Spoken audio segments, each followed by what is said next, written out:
चुनावी चर्चा में छत्तीसगढ़ की दूसरी लिस्ट में कौन कौन होगा उम्मीदवार, किन किन सीटों पर नाम तय कर दिए पार्टी ने, ये सब कुछ हम आपको बता रहे हैं। सीसी की महत्वपूर्ण बैठक कल हुई है। इस बीच आपको बता दें कि रामपुर, बसना, तखतपुर, दरसीवा, भिलाई नगर, राजनांदगांव, बिलासपुर और अब बारी है रायपुर की। जैसे कि ब्रेक में जाने से पहले हमने आपको बताया था कि इस पर चर्चा करेंगे कौन उम्मीदवार होगा। जी सर।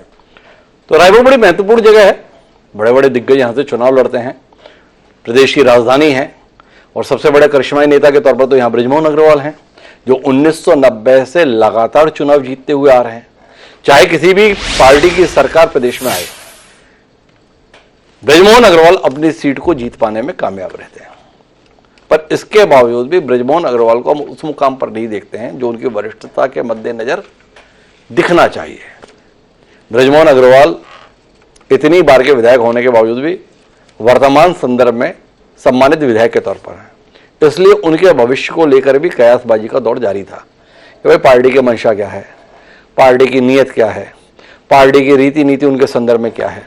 तो उसके चलते ये कयासबाजी राजनीतिक हलकों में बहुत ज्यादा थी।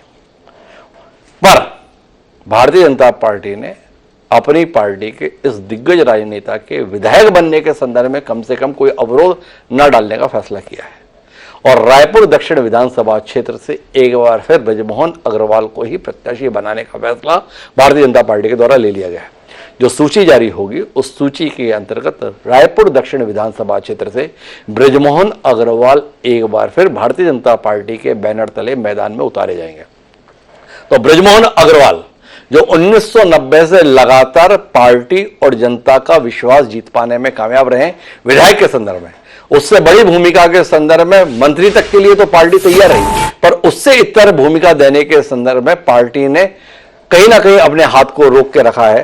केंद्रीय स्तर पर बड़ी संख्या में लोग प्रदेश में उम्मीद कर रहे थे कि इस बार चुनाव अभियान समिति की कमान शायद बृजमोहन अग्रवाल को सौंपी जाएगी, क्योंकि चुनाव मैनेज करने के संदर्भ में, चुनाव में वातावरण बनाने के संदर्भ में, चुनाव में माहौल बनाने के संदर्भ में उनके प्रतिद्वंदी भी मानते हैं कि बृजमोहन की कोई सानी नहीं है। और जिस कठिन दौर से भारतीय जनता पार्टी इस समय छत्तीसगढ़ में गुजर रही है, ऐसे में एक वातावरण निर्माण करने की दृष्टि से उम्मीद थी राजनीतिक हलकों में कि शायद बृजमोहन अग्रवाल को चुनाव अभियान समिति का प्रमुख बनाया जाएगा। पर भारतीय जनता पार्टी छत्तीसगढ़ में अभी तक चुनाव अभियान समिति ही नहीं बनाई। तो जब चुनाव अभियान समिति नहीं बनाई तो कोई चुनाव अभियान समिति का प्रमुख भी नहीं बना। लेकिन इन सब के बीच में बृजमोहन अग्रवाल, डॉक्टर रमन सिंह, अमर अग्रवाल, ये सब ऐसे नाम थे, या प्रेम प्रकाश पांडे, कि भैया इनको चुनाव भी लड़ाएंगे कि नहीं लड़ाएंगे, या गुजरात की तर्ज पर सब बदलदों के तौर पर बदल दिए जाएंगे। तो इन आशंकाओं के बीच में ये सारे नेता भी अपने समर्थकों के बीच में बात करते रहते थे, पर उनकी चिंताओं पर विराम लग गया है।